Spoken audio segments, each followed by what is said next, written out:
Sri Tanjung Gatos Sarip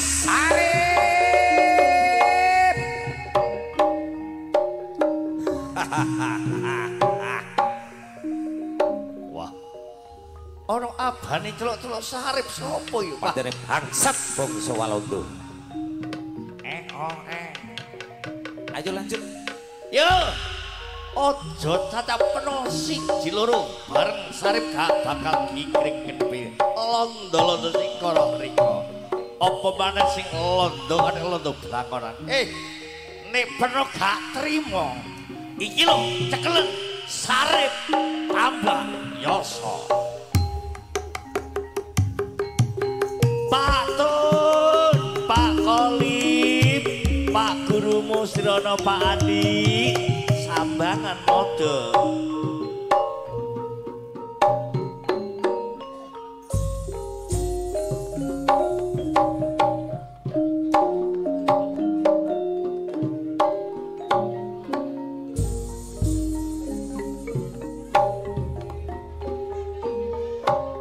Iki cerita tinggalane jaman kuno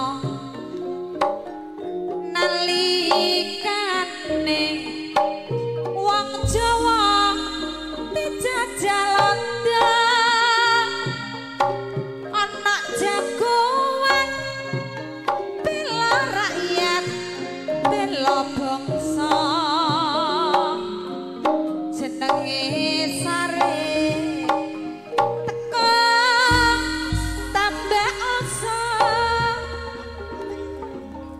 lurah gedangan kok dadi londo brakonan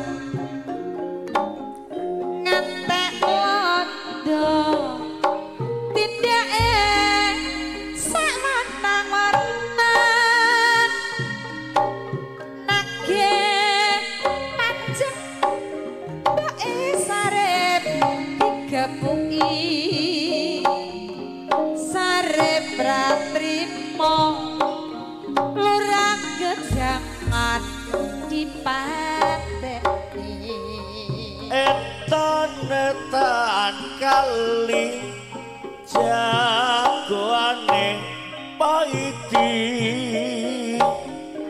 kosir dukar buroe abaji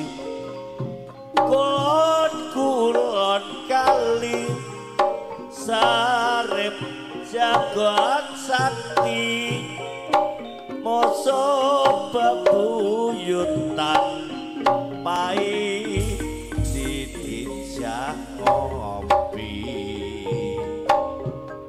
yen Sarip gaweane pancen maling ning asile diwenehke parkir miskin aja ditiru iku sandiwara kuno kang nyeritakake ya Sarip tambah asa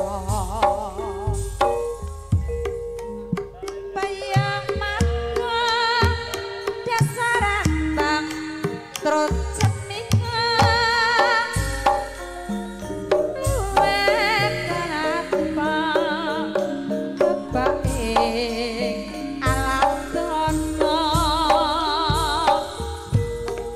Sri Tanjung bocah ayu saka gunung Ate sita bakso anandang uyuh Sri Tanjung garwa pate sida paksa gawe geger kraton Sukodana selo ati Rama ketaman asmara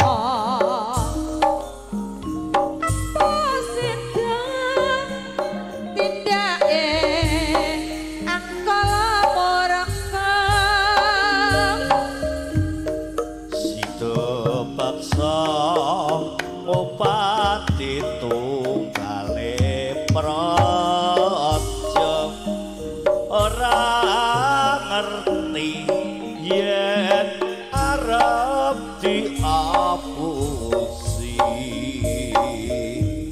sida meksa duta yayasine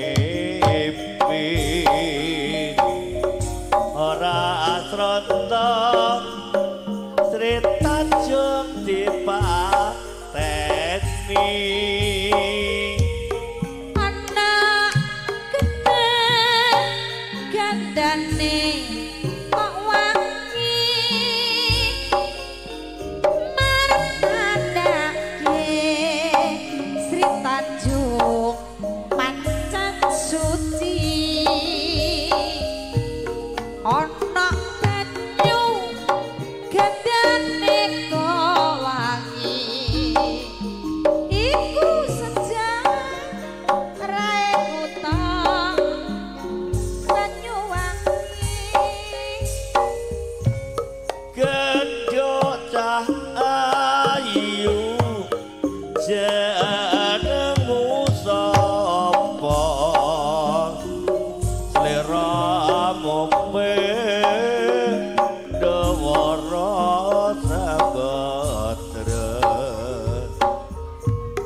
halela nono aku kabeh tresno wong ayu kelapa muda legana nami kula ya nduk Mas Mustika Lara apik sampun tangun ditinggal wong lanang